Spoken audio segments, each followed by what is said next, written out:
Señor, te daré las gracias por mi vivir, por la tierra y mis amigos, porque siempre fui feliz. Dios entre líneas. El tronco en que nací, Un programa dirigido por Paloma Fanconi.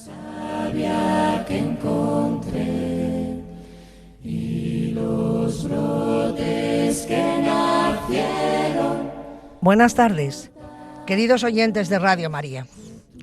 Cerramos hoy ya este ciclo de programas dedicados a Sor Juana Inés de la Cruz que iniciamos en noviembre, abordando una parte de la producción dramática de la autora.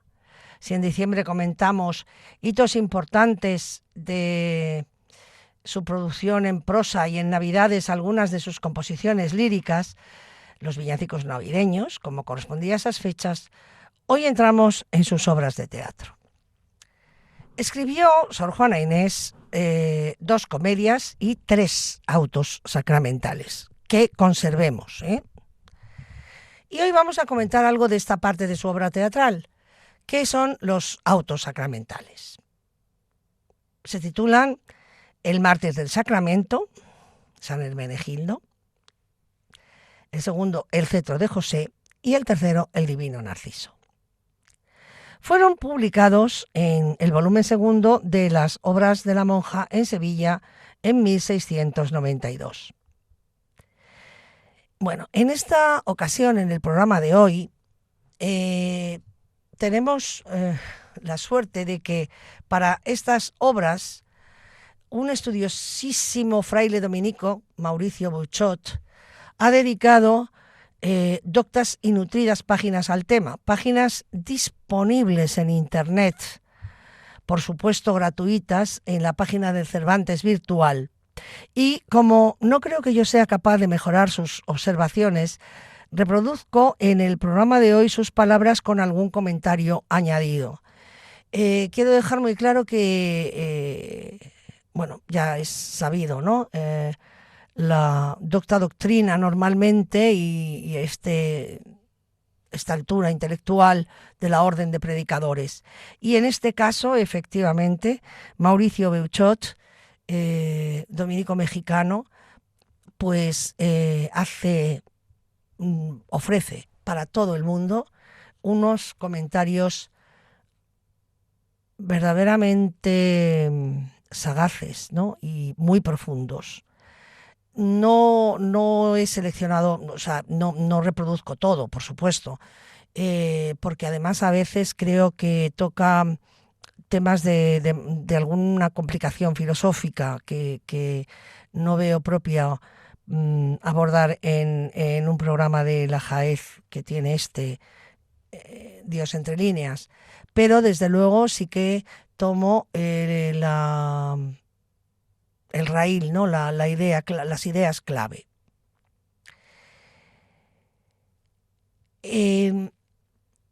También vaya por delante que nosotros en nuestros programas de Dios entre líneas hemos abordado en muchas ocasiones el auto sacramental como género. Bueno, ¿por qué? Bueno, pues porque es un género practicado por todos nuestros dramaturgos barrocos, muy fecundo en su momento, y nos limitamos ahora simplemente a refrescar su memoria. Como saben ustedes, se representaban en muchísimos de los municipios peninsulares el día del Corpus, porque consistían fundamentalmente en una representación breve con personajes alegóricos y que terminaban con la exaltación de la Eucaristía. A propósito de los de Sor Juana Inés, señala Mauricio Beuchot: estas piezas son piezas teatrales que transmiten y facilitan la comprensión de ciertos dogmas cristianos a la gente que los veía representar y a la que había que entregar esos contenidos teológicos digeridos y bien dispuestos, no solo hechos comprensibles para la mentalidad de los espectadores, sino con los adornos que los hicieran conmovedores y amables. Tenían que afectar emocionalmente a los asistentes y no solo llegar a su intelecto. Era una labor muy parecida a la que hacían los predicadores u oradores sagrados, que, como decía uno de los mayores entre ellos, Fray Luis de Granada, como recuerdan ustedes, también hemos dedicado un programa, si se acuerdan ustedes, ¿no?, a Fray Luis de Granada, también dominico, tenían no solo que hacerse entender por sus oyentes, sino mover sus corazones al verdadero arrepentimiento, al odio del pecado y al amor de la virtud. Bueno, como para otros tantos temas, el teatro, claro, ya saben, bueno, hasta ahí las palabras, ¿no?, de Beuchot, pero el teatro era un vehículo de un valor incomparable para la difusión ideológica y los dramaturgos, bien sabedores de este medio, lo emplearon en muchísimas ocasiones de manera magistral. Es algo similar a lo que pasa actualmente con el cine o con las series o con los programas de televisión y también con el teatro, Son un medio valiosísimo para hacer propaganda de cualquier idea que los poderosos quieran sembrar en un público. No siempre lo hacen, por supuesto, pero si quieren hacerlo, el medio es eficacísimo. En este sentido, Sor Juana fue muy atenta al público que iba a ver sus obras teatrales, los espectadores a los que destinaba su producción. Cosa muy difícil, dice Beuchot, si se tiene en cuenta la disparidad de extracción social, de nivel cultural, etc., y la necesidad de agradar a unos y otros. Nuestra monja Jerónima tuvo que hacer un alarde de inteligencia y de habilidad dramatúrgica para que esas piezas llegaran a la mente y al corazón de sus destinatarios. Vamos a empezar por el Divino Narciso.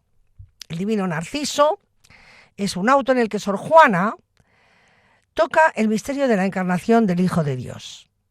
Jesucristo es el Divino Narciso, porque así como el narciso mitológico se enamoró de su ser, más bien en la dimensión de la existencia, el nuevo Narciso, a saber, el Hijo de Dios, se enamora de su ser en la dimensión de la esencia o naturaleza. Bueno, estamos aquí en una de estas precisiones filosóficas quizá un poco complicadas, pero lo explica bastante bien Beuchot de la siguiente manera. Dice que al tener naturaleza humana, en efecto, él tiene dos naturalezas, la naturaleza divina y la naturaleza humana, ¿no?, en un mismo supuesto existencial, que es Jesucristo.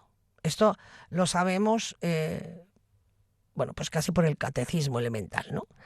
Jesucristo tiene dos naturalezas, una divina y otra humana. Por ello, a diferencia del narciso mitológico, claro, es más pobre, por supuesto, ¿no?, que se enamora de su propia individualidad o de su misma existencia y de su yo, el Hijo de Dios, esto es lo que hace aquí Sor Juana, da este paso, este salto, es el Divino Narciso que se enamora de una de sus dos esencias, que es la humana, la naturaleza humana, que es la que viene a tomar en la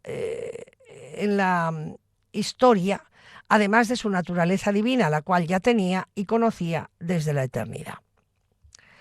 Así, uno de los personajes representa a la naturaleza humana. Recuerden ustedes que estamos siempre con personajes alegóricos, de manera que hay un personaje, es naturaleza humana, y hay otro personaje que encarna a Eco, que es la ninfa enamorada de Narciso, también lo era en la mitología, y que la pieza teatral de Sor Juana es la naturaleza diabólica, esto es la de los ángeles caídos. En su soberbia, Eco, que es el demonio, quiere con amor de concupiscencia al divino Narciso y envidia a la naturaleza humana, el amor que Jesucristo, le tiene. A toda costa, Eco está decidida a evitar que Cristo ame a naturaleza humana. Gran parte del auto sacramental tiene como objetivo mostrar cómo la ninfa Eco, que coincide con la naturaleza diabólica, se empeña en impedir que el galán Narciso ame a alguien que no sea ella, y sobre todo que ame a naturaleza humana. El divino Narciso podía sucumbir ante los encantos de Eco, pero se encuentra a naturaleza humana y queda prendado de ella. El divino Narciso se enamora, pues, de la naturaleza humana y se entrega a ella, que es como Sor Juana quiere resaltar el amor de Cristo hacia el ser humano, por cuya salvación y redención entrega su vida. Al mostrar las finezas con las que el divino Narciso se entrega al amor de naturaleza humana, Sor Juana tiene una intención didáctica, catequética o querigmática, que es el anuncio, ¿no? Resaltar con sus mejores tintas el amor de Cristo por el hombre. Mueve al pensamiento de que Cristo tenía la naturaleza divina y podía haberse cerrado en su carácter de Dios y no haberse preocupado de la naturaleza humana caída, la cual, a diferencia de la diabólica, sí tenía salvación. Los tres autos, bueno, digamos que este es el núcleo temático, ¿no? El argumento, el núcleo temático fundamental de este auto de Sor Juana Inés de la Cruz. Los tres los tres autos, ¿no?, van precedidos de una loa. Estas loas son algo así como una introducción, ¿no?, a cada auto. Y en el caso del Divino Narciso, la loa habla de la conversión de América a la religión cristiana y llega a admitir que primero fue preciso vencerla por la guerra para mejor llevar a cabo la evangelización. Bueno, vaya por delante de que la loa también es representación teatral, por personajes, etcétera, etcétera. Bien. Después de que el personaje que representa al celo menciona la victoria de las armas españolas y quiere matar a América, se queja de que la religión le impida hacerlo. Y al preguntarle por qué la deja viva, la religión responde: sí, porque haberla vencido le tocó a tu valentía, pero a mi piedad le toca el conservarle la vida. Porque vencerla por fuerza te tocó, mas el rendirla con razón me toca a mí, con suavidad persuasiva. Es decir, no admite Sor Juana la evangelización por la fuerza, sino por la persuasión mediante el razonamiento, como no puede ser de otra manera, ¿no? Pero acepta que primero tuvo que ser vencida políticamente, ¿no?, y luego ya ganada para la fe cristiana. Con ello vemos a Sor Juana participar en el arduo debate de juristas, filósofos y teólogos acerca de la conquista y la evangelización. Y por lo menos se la ve recoger algunas opiniones de esto a través de sus compactos versos, ¿no?, y dejar caer su opinión en el ánimo de la gente. En la propuesta de evangelización que Sor Juana plasma en el parlamento de sus personajes, se ve su propuesta, ¿no?, es el aprovechamiento de las deidades indígenas para llegar a partir de ellas al Dios cristiano. Todos los efectos que los indios atribuían a muchos de sus dioses son operaciones que ella remite al único Dios. Expone algunos de los predicados o atributos divinos tan difíciles de entender como su inmaterialidad o espiritualidad, su inmensidad, etc. Pero a ver el grado de su dificultad para entenderlo. Y decimos, bueno, para entenderlo para los indígenas, no, y para entenderlo para todos, para nosotros también. Lo que pasa es que nosotros lo tenemos ya desde que somos niños y está en nuestro acervo cultural, Pero claro, son misterios muy difíciles de entender. Bueno, pues entonces lo que hace Sor Juana es poner en boca de religión los siguientes versos. Religión, personaje, recuerden, personaje de la loa. Bien, pues vamos, que en una idea metafórica, vestida de retóricas colores, representable a tu vista, te la mostraré, que ya conozco que tú te inclinas a objetos visibles, más que a lo que la fe te avisa, por el oído, y así es preciso que te sirvas de los ojos, para que por ellos la fe recibas. Sor Juana se da cuenta del poder de las imágenes visuales, y esto que bellamente llama idea metafórica vestida de retóricos colores, y ella misma dice que alegoriza, es un auto sacramental. Bueno, de hecho, vamos a ver, el sentido humano por excelencia para la evangelización siempre fue el oído. El método, la palabra, ¿no? El medio. Pero claro, con la representación escénica lo que se consigue es que las ideas penetren en el alma no solo a través del oído, sino también a través de la vista. Y por eso los personajes han de ser alegóricos, porque representan conceptos abstractos, pero si los caracterizamos y materializamos en personas, personajes, pasan al sentido de la vista. Y ese es el logro que se consigue con el género teatral, vista y oído. Espectáculo audiovisual, doblemente eficaz. También se refiere muy segura de sí misma a que este auto puede representarse tanto en México como en Madrid, y hace gala de su conocimiento de la gnoseología escolástica al decir también en boca de religión: como aquesto solo mira a celebrar el misterio, y a que estas introducidas personas no son más que unos abstractos que pintan lo que se intenta decir, no habrá cosa que les diga aunque las lleve a Madrid, que a especies intelectivas ni habrá distancias que estorben, ni mares que les impidan. Es decir, las especies intelectivas, o los conceptos, al ser inmateriales, trascienden el espacio y el tiempo. Y por eso no las dañará el que tengan que ir hasta la metrópoli, y nada podrá evitar que representen lo que representen como signos formales, comuniquen de una manera más plástica lo que se quiera comunicar. Ya metidos en el auto sacramental, ya fuera de la loa, del divino Narciso, naturaleza humana, este personaje es un personaje de la que surgen la gentilidad y la sinagoga, porque es madre de ambas. A entrambas es bien que toque, por ley natural, oírme. La sinagoga, a través de los profetas, veneraba a Dios y llegará a darse cuenta de que Cristo es su Hijo, dejando ya de discutir en sus oposiciones. Además del conocimiento revelado que tuvieron los indígenas a través de la predicación de los misioneros, Sor Juana acepta el conocimiento natural que algunos gentiles alcanzaron de ciertos misterios del cristianismo como semillas del verbo de Dios, que es su sabiduría. Bueno, de manera que, es decir,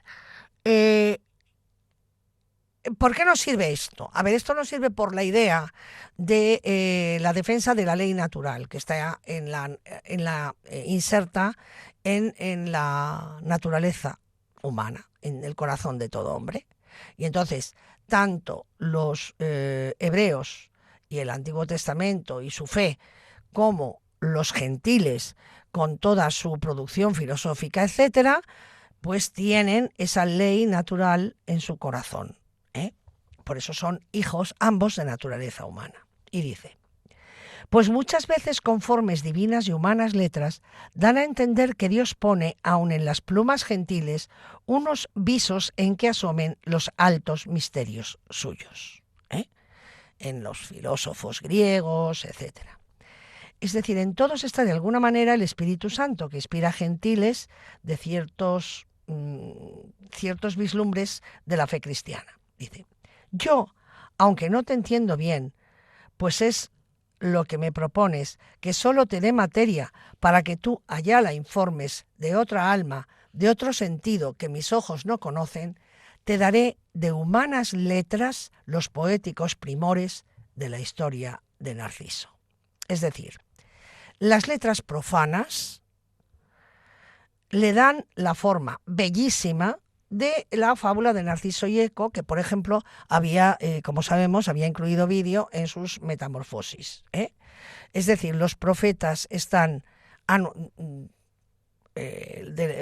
sinagoga, ¿no? Los judíos están anunciando la llegada del Mesías y sinagoga lo defiende lo hace por medio de los profetas, y las humanas, la forma la prestan estas humanas letras que efectivamente pues eran bellísimas. En boca de la ninfa Eco, que también es la naturaleza demoníaca y no soporta, ya lo hemos dicho, ¿no?, la envidia que tiene de que Narciso, que es Jesucristo, ame tanto a naturaleza humana, a los seres humanos, se menciona la ciencia infusa, que según la teología escolástica es la que no puede adquirir la criatura con su esfuerzo, sino la que ha de ser otorgada por Dios. Es la que tenían los ángeles, tanto los buenos como los malos. Pero marca con tintas muy fuertes la desgracia que es la soberbia, característica de esta ninfa y de los ángeles malos, claro. Y Eco, que es el demonio, proclama: pues yo os diré lo que infiero, que como mi infusa ciencia se distingue de mi propio amor y de mi soberbia, no es mucho que no la alcancen y es natural que la teman. Y así, amor propio, que en mí tan inseparables reinas, que haces que de mí me olvide por hacer que a mí me quiera, porque el amor propio es de tal manera que insensato olvida lo mismo que acuerda. Principio de mis afectos, pues eres en quien empiezan, y tú eres en quien acaban, pues acaban en soberbia, porque cuando el amor propio de lo que es razón se aleja, en soberbia se remata, que es el afecto que engendra, que es aquel que todas las cosas intenta solo dirigidas a su conveniencia. Escuchadme.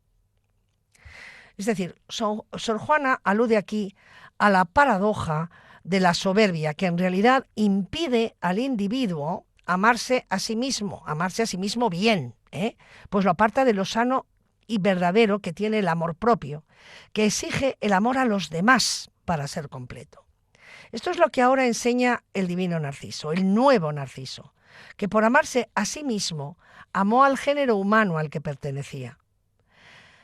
Después de un largo poema que entona la naturaleza humana a Narciso y que tiene muchas resonancias del bíblico Cantar de los Cantares, Sor Juana vuelve a hablar de los conceptos, según la escolástica, ya que la naturaleza humana le dice a la gracia, con mayúscula, que tiene de ella las especies tan borradas que no puede reconocerla. Y ella le responde que puede pedirla a Dios en cuanto que le es imposible alcanzarla con el propio esfuerzo. La naturaleza humana tiene borrada la gracia. Y entonces dice, pues pídela. Y dice, no está en tu mano, aunque está el disponerte a alcanzarla en tu diligencia, porque no bastan fuerzas humanas a merecerla, aunque pueden con lágrimas impetrarla, como don gracioso que es, y no es justicia la gracia. Bueno, esta es una doctrina muy importante en la teología escolástica, la del auxilio de Dios y la respuesta que viene por parte del hombre, ¿no? Hemos hablado de ella ya muchas veces, originó muchas discusiones entre dominicos y jesuitas, sobre todo en la segunda mitad del siglo XVI y la primera del XVII. Es la famosa disputa de Auxilis y un tema fundamental de nuestra fe. Sor Juana recoge de manera muy sencilla la enseñanza de la Iglesia y evita entrar en complicaciones, dado que se dirige a personas no muy avezadas en estas discusiones, personas como nosotros, ¿no? Que tampoco no sabemos esto muy bien. Pero el caso es que el Papa no dio la razón ni a los dominicos ni a los jesuitas. Dijo que las dos posturas eran ortodoxas. Bueno, al punto, la gracia insta a la naturaleza humana a que se refleje en las aguas, ya que Cristo, el divino Narciso, podrá reconocerse en ella como especie o género al que pertenece. Procura tú, le dice la gracia a naturaleza humana, que tu rostro se represente en las aguas, porque llegando Él a verlas, mire en ti su semejanza, porque de ti se enamore. En efecto, Cristo había tomado la naturaleza humana, además de la divina que ya tenía, y con ello había aceptado la semejanza de hombre. Y si, según el mito de Narciso, había de enamorarse de sí mismo a verse en el agua, si viera la naturaleza humana, se enamoraría de ella, reconociéndose como miembro del género humano al que él mismo había elegido pertenecer. Cuando Eco se da cuenta de que Cristo está viéndose en la naturaleza humana reflejada en el agua, se queja diciendo: si quiero articular la voz, no puedo, a media voz me quedo, y con la rabia fiera solo digo la sílaba postrera. Que pues letras sagradas que me infaman, en alguna ocasión muda me llaman, porque aunque formalmente serlo no puedo, soylo causalmente y eficientemente haciendo mudo a aquel que mi furor ocupar pudo. Locución metafórica que ha usado como quien dice que es alegre el prado porque causa alegría y de una fuente quiere que se ría. Y pues también alguna vez Narciso enmudecer me hizo, porque su ser divino publicaba y mi voz reprendiéndome atajaba, no es mucho que también ahora quiera que, con el ansia fiera al llegar a mirarlo, quede muda. Mas ay, que la garganta ya se anuda, el dolor me enmudece. ¿Dónde está mi soberbia? ¿No parece? ¿Cómo mi mal no alienta? Y mi amor propio, ¿cómo no fomenta? Anima mis razones. Muda estoy. Ay de mí. Bueno, la aplicación del mito de Narciso por parte de Sor Juana tiene mucho ingenio, continúa Mauricio Beuchot. Por un lado, maneja una identidad de tipo concreto, que es la individual o meramente numérica, y pasa a una identidad específica o universal. Es decir, Narciso se había enamorado de sí mismo en un sentido individual, mientras que Cristo, nuevo Narciso, se enamora de sí mismo en cuanto miembro de la raza humana, es decir, se enamora de la raza humana. Narciso entrega su vida por la naturaleza humana y al hacerlo usa expresiones del Evangelio poetizadas por la monja Jerónima. Igualmente versifica en español el canto latino gregoriano de la pena de la Virgen María por la muerte de su hijo, O vos omnes qui transitis per viam, attendite et videte si es dolor sicut dolor meum.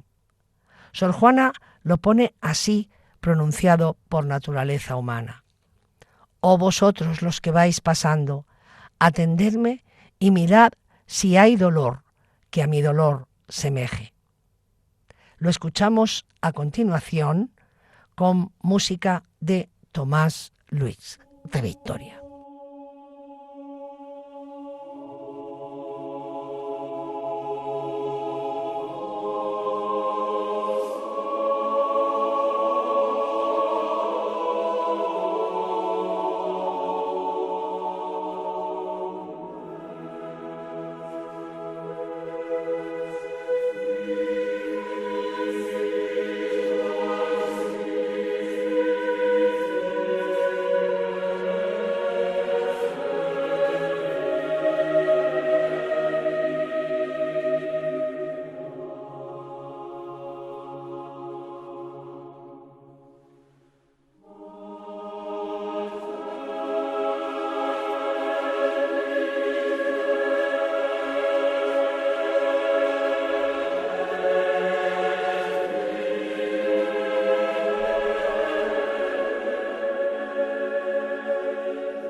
Están ustedes sintonizando Radio María, el programa Dios entre líneas, en el que hoy estamos comentando los autos sacramentales de Sor Juana Inés de la Cruz.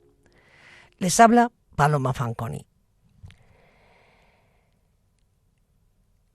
Continuando con el Divino Narciso, efectivamente la Virgen recita la oración que acabamos de escuchar musicalizada por Tomás Luis de Vitoria, pero Cristo resucita. Y por eso Narciso, después de muerto, resurge con nuevas galas. El poder y la gloria del resucitado son equiparables con su benignidad y misericordia. Le ofrece la salvación a la misma Eco, quien tiene mucha dificultad para comprender estos misterios. Y al preguntar Narciso cómo podrá captarlos, a Narciso, ¿no? Este le dice: pues para darte más pena, porque ha de ser el mayor tormento el que tú lo sepas, y por manifestación de mi sin igual fineza, llega, gracia, y recopila en la metáfora misma que hemos hablado hasta aquí mi historia. La gracia metaforizará los hechos de este divino Narciso, que es el Redentor. Así, la gracia narra en compendio lo que hizo Cristo por el ser humano.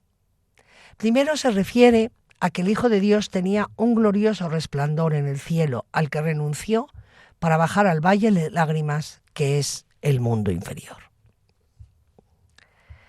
Érase aquella belleza del soberano Narciso, gozando felicidades en la gloria de sí mismo, pues en sí mismo tenía todos los bienes consigo, rey de toda la hermosura, de la perfección archivo, esfera de los milagros y centro de los prodigios. De sus altas glorias eran esos orbes cristalinos coronistas, escribiendo con las plumas de sus giros. Anuncio era de sus obras el firmamento lucido, y el resplandor lo alababa de los astros matutinos. Le aclamaba el fuego en llamas, el mar con penachos rizos, la tierra en labios de rosas y el aire en ecos de silbos. Centella de su beldad se ostentaba el sol lucido, y de sus luces los astros eran brillantes mendigos. Cóncavos espejos eran de su resplandor divino las bruñidas superficies, los 11 claros zafiros. Dibujo de su luz eran, con primoroso artificio, el orden de los planetas, el concierto de los signos. Y más adelante: Mare Magnum se ostentaba de perfección, infinito de quien todas las bellezas se derivan como ríos. En fin, todo lo insensible, racional y sensitivo tuvo el ser en su cuidado y se perdiera a su olvido. Tal era la situación del Hijo de Dios gracias a su naturaleza divina, pero por el hombre renunció a su alta jerarquía de Dios, abandonando, no renuncia nunca, ¿no? Pero bueno, compatibiliza, digamos, bien, abandonando la gloria que tenía y se rebajó y tomó la carne del ser humano, haciéndose como un esclavo. Y llegó hasta la muerte ominosa de la cruz en su amor por el hombre. Habiendo estado en lo más alto, se bajó hasta lo más ínfimo, y todo por amor al ser humano. Y aquí Sor Juana está siguiendo a San Pablo en su carta a los Filipenses, recuerden, ¿no? Cuando dice: sentid entre vosotros lo mismo que Cristo, el cual, siendo de condición divina, no hizo alarde de ser igual a Dios, sino que se despojó de sí mismo, tomando la condición de siervo, haciéndose semejante a los hombres y apareciendo en su parte como hombre, y se humilló a sí mismo, obedeciendo hasta la muerte y muerte de cruz, por lo cual Dios le exaltó y le otorgó el nombre sobre todo nombre, para que al nombre de Jesús toda rodilla se doble en los cielos y en la tierra, y toda lengua proclame: Jesucristo es Señor, para gloria de Dios Padre. Este abajamiento tan total es una de las finezas del amor de Dios por su criatura, que Sor Juana se empeña en resaltar. Esto es lo que canta ahora la Gracia en el relato que hace de la acción salvífica de Jesucristo. Este, pues, hermoso asombro, que entre los prados floridos se regalaba en las rosas, se apacentaba en los lilios, de ver el reflejo hermoso de su esplendor peregrino, viendo en el hombre su imagen, se enamoró de sí mismo. Su propia similitud fue su amoroso atractivo, porque sólo Dios de Dios pudo ser objeto digno. Abalanzóse a gozarla, pero cuando su cariño más amoroso buscaba, el imán apetecido, por impedir invidiosas sus afectos bien nacidos, se interpusieron osadas las aguas de sus delitos. Y viendo imposible casi el logro de sus designios, porque hasta Dios en el mundo no hay amores sin peligros, se determinó a morir en empeño tan preciso para mostrar que es el riesgo el examen de lo fino. En esto resume Sor Juana las finezas de amor de Cristo por el hombre. Pero no paró en la muerte su amor, sino que se quedó con el ser humano a través de la Eucaristía. Por su transustanciación en el pan y en el vino, gracias a la cual puede estar a disposición del ser humano continuamente, Jesucristo manifiesta ya un amor extremo hacia el hombre. Es ya un gesto de amor insospechado, algo que el hombre no podía con sus solas luces ni imaginar por parte de Dios, y es lo que ha tenido que aprender por revelación de lo alto. Un profundo e incomprensible misterio de amor que no puede ser abarcado con la mente, sino solo cantado con el corazón. Por ello, Sor Juana canta al Santísimo Sacramento del altar, a la Eucaristía, y para eso la naturaleza humana y Eco entonan el himno que en latín compusiera Santo Tomás de Aquino a Jesús sacramentado, el Pange Lingua, que la monja Jerónima convierte en poema castellano, de la siguiente manera. Canta lengua del cuerpo glorioso el alto misterio que por precio digno del mundo se nos dio, siendo fruto real, generoso, del vientre más limpio. Veneremos tan gran sacramento y al nuevo misterio cedan los antiguos, supliendo de la fe los afectos, todos los defectos que hay en los sentidos. Gloria, honra, bendición y alabanza, grandeza y virtud al Padre y al Hijo se dé, y al amor que de ambos procede, igual alabanza le demos rendidos. Con esto, el auto sacramental de Sor Juana trata de hacer lo que quiso en su momento Santo Tomás, ser el poeta teólogo del sacramento. Él había logrado como teólogo llegar a las profundidades metafísicas más recónditas del misterio de la transustanciación, pero su aliento místico lo llevaba a la poesía, en la que cantaba su amor a ese misterio de amor. La pieza teatral de Sor Juana, el Divino Narciso, al igual que sus obras, el resto de sus obras, constituye un testimonio inigualable de su capacidad lírica y de su acervo cultural. De su siguiente auto sacramental, el Mártir del Sacramento, San Hermenegildo, escribe Mauricio Beuchot lo siguiente. Sor Juana se ocupa en este auto también del tema de la Eucaristía. Como era un misterio teológico muy discutido, en la loa que acompaña a este auto, recuerden, ¿no? Esa especie como de introducción de la que hemos hablado, ¿no? Sor Juana coloca a unos estudiantes en plena discusión. En el modo como relata esa discusión, la monja Jerónima demuestra un notable conocimiento de la forma en que se llevaba la disputa escolástica. De estas se tenían muestras en actos públicos de la universidad y en los colegios y, por supuesto, los mismos libros se seguían, en los libros también se seguía ese esquema, ¿no?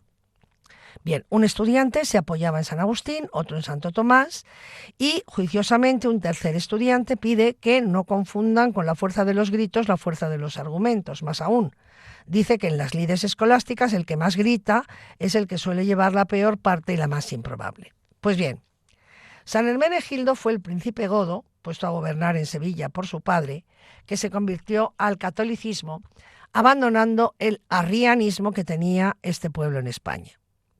El arrianismo, la secta hereje de Arrio, negaba la divinidad de Jesucristo, reduciéndolo a un hombre de Dios muy especial, pero no al Hijo de Dios. Esta herejía fue combatida por San Atanasio, que proclamaba la divinidad de Jesús.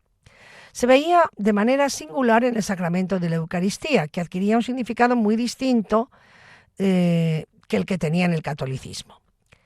Convertido por San Leandro de Sevilla, San Hermenegildo y su esposa, Ingunda, adoran la hostia sagrada, pero Leovigildo, padre del monarca godo, y Recaredo, su hermano, lo consideran alta traición y le hacen la guerra.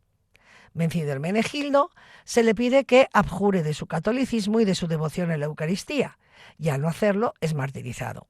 Pero su padre y su hermano reaccionan y se arrepienten, hasta el grado de convertirse ellos y todo el reino a la fe católica. En el auto se representa la lucha interior del mártir, y en un momento dado el personaje de la apostasía, recuerden, el personaje alegórico, se le presenta en la figura de un sacerdote arriano y lo tienta para que abandone sus creencias. Hermenegildo resiste y es ayudado por la fe, que va encarnada en otro personaje. Otras virtudes acuden en su apoyo, como la verdad, la justicia, la paz y la misericordia. El sacerdote arriano, la apostasía, le dice que, sin meterse a discutir otros puntos teológicos, reciba de él la comunión, puesto que coinciden en sostener la Eucaristía. Hermenegildo le responde que no puede ser auténtico sacramento el que él le da. Admite que ambos son cristianos y que podría aceptar su bautismo, pero no su Eucaristía, ya que no puede reconocer como válida su ordenación sacerdotal. Y como no acepta su comunión, el sacerdote arriano se ofende y pide que se ejecute la sentencia por no recibir los sacramentos arrianos, el degüello. Así es llevado a la muerte y las virtudes cantan su alabanza por haber preferido el martirio antes que recibir una falsa Eucaristía. Recordando el versículo del Salmo 85, en que se dice que la justicia y la paz se besan. La verdad habla de la siguiente manera. Y pues Hermenegildo, de virtudes ejemplo, nos hizo a todas una, como una nos portemos.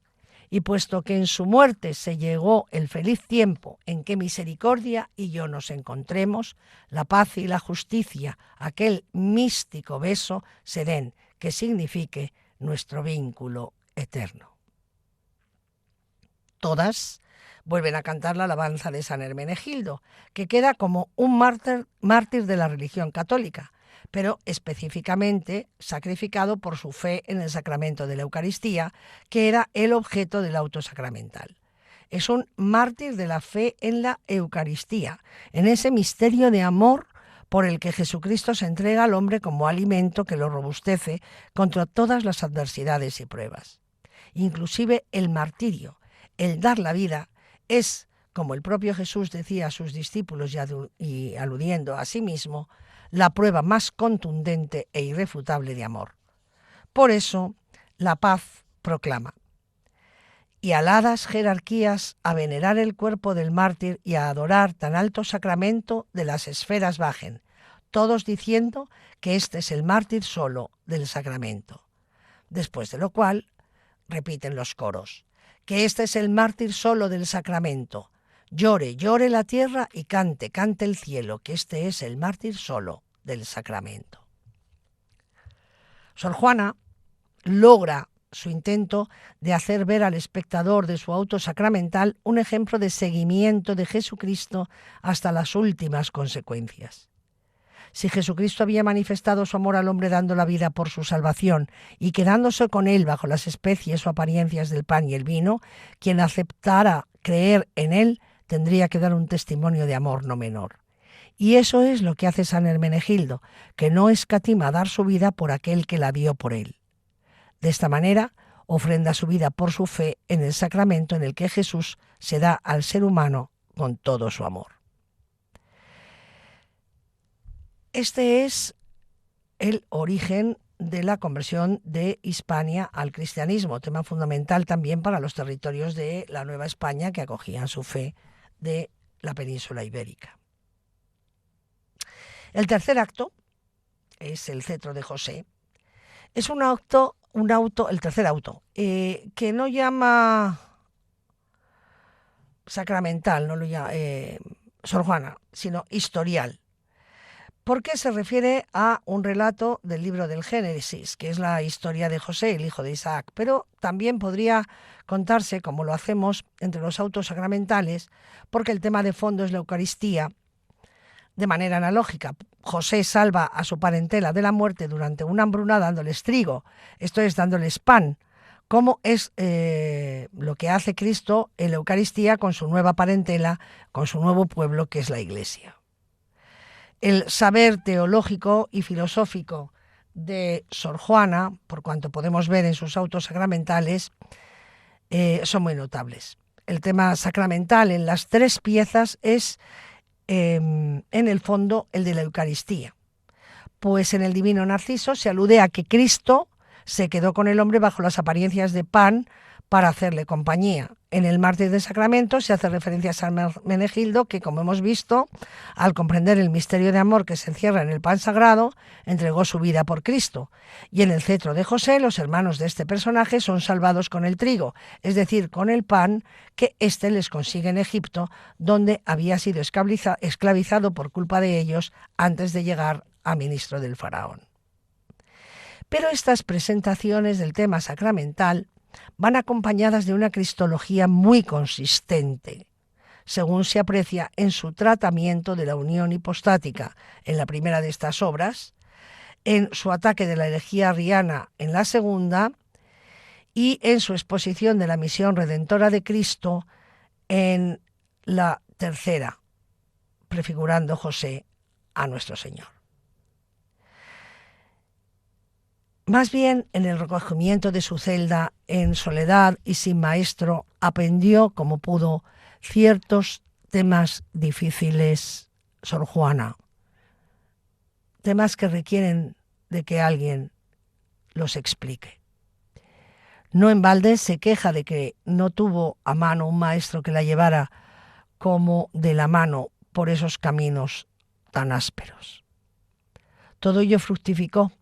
Y así vemos a nuestra monja convertida en una transmisora de la cultura por medio de su dramaturgia, como habían hecho ya tantos célebres escritores de la talla de Calderón, Alarcón o Lope y de muchos otros.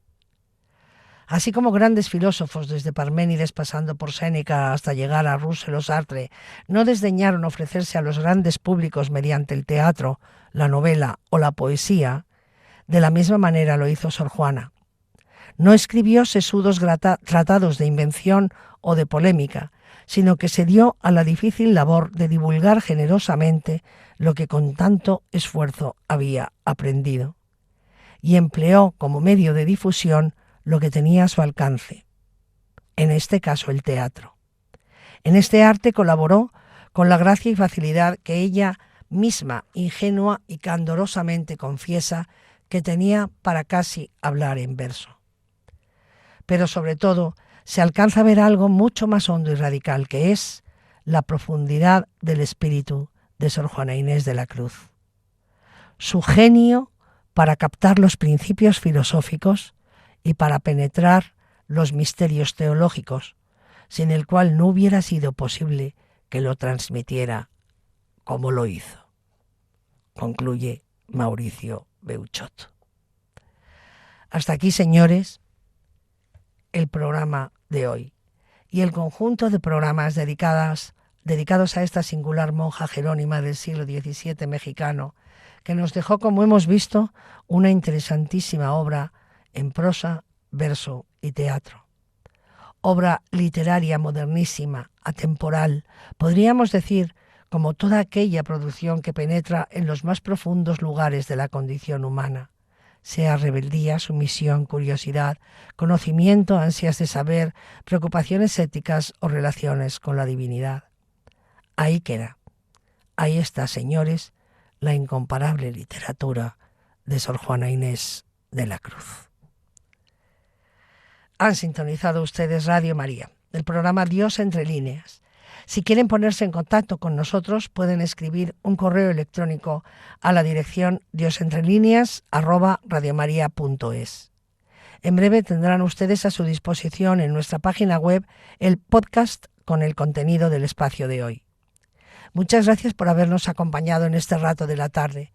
Les deseamos un estupendo y apacible fin de semana. Nosotros volveremos, si Dios quiere, dentro de 4 semanas. Se despide de ustedes Paloma Fanconi. Por la tierra y mis amigos, porque siempre fui feliz. Dios entre líneas. El tronco en que nací. Un programa dirigido por Paloma Fanconi. Sabía que